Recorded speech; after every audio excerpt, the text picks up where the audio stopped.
Hey there, welcome to The Explainer. Today, we're basically creating a detailed study guide for a really critical safety process, the fire risk assessment. And honestly, it doesn't matter if your workplace is huge or just a tiny office. Knowing how to do this is an absolutely fundamental skill. All right, let's kick things off with a question just to get you thinking about the places you walk through every single day. By the end of this, I promise, you're not just going to be able to spot a fire hazard. You'll actually have a real framework to evaluate it and manage it effectively. So here's our game plan. We'll start with the absolute basics, then we'll walk through all 5 steps of the assessment one by one, and we'll finish up with a quick glossary to make sure those key terms really stick. All right, let's jump right in. Okay, first things first. We've got to lay the foundation and get a really clear understanding of what a fire risk assessment actually is, and maybe more importantly, why it matters so much. Think of this as the why before we get to the how. The really key word here is systematic. This isn't just, a quick glance around the room. It's a logical, structured process. It's about being proactive and spotting dangers before they can cause a problem, not just reacting after something terrible happens. Now, this is a super important distinction we need to get straight right away. The difference between a hazard and a risk. See, a hazard is just the thing. It's the can of flammable chemicals sitting on a shelf. It just exists. But the risk? That's the probability, the chance that that hazard is actually going to hurt someone and how badly it would hurt them. Getting this difference is absolutely fundamental. All right, on to the first real practical step. This is where we start identifying potential dangers, and we're going to use a really simple but powerful model that's like the foundation of all fire safety. And here it is, the fire triangle.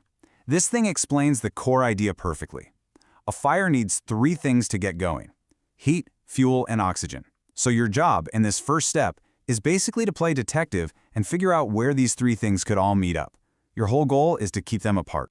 First up, we're hunting for sources of heat, the ignition part of the triangle. And this stuff can be super obvious, like an open flame from a welder's torch. Or it can be way more sneaky, like faulty wiring inside a wall, or a portable heater tucked too close to a desk, or even just papers stacked up against a computer vent.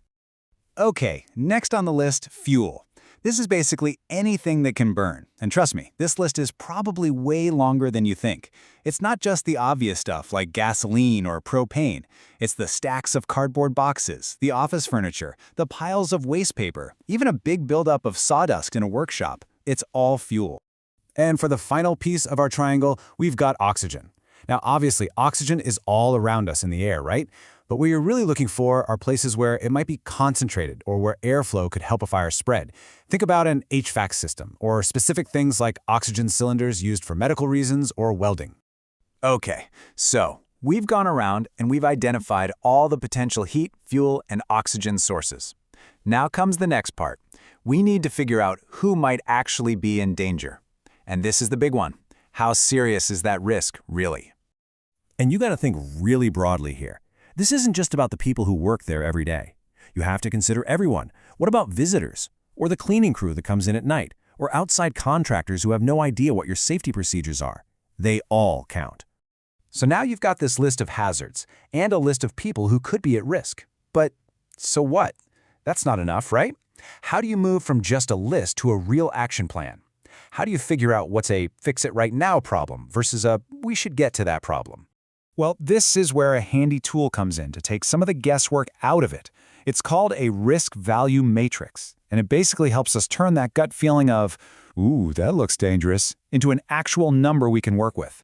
So here's what it looks like. Down the side, you rate how severe the hazard is, like how bad would a fire actually be. And across the top, you rate the likelihood. How probable is it that a fire will even start? A little tip, we all have this optimism bias, where we think bad things won't happen to us. You have to fight that and be realistic. Then you just find your 2 numbers, one on the side, one on the top, and see where they meet in the middle. It's a simple formula, really. You're just multiplying the hazard score by the risk score. But that number you get is so important. Let's say you have a severe hazard that is very likely to happen. That gives you a risk value of 20. That number? That's not just a score.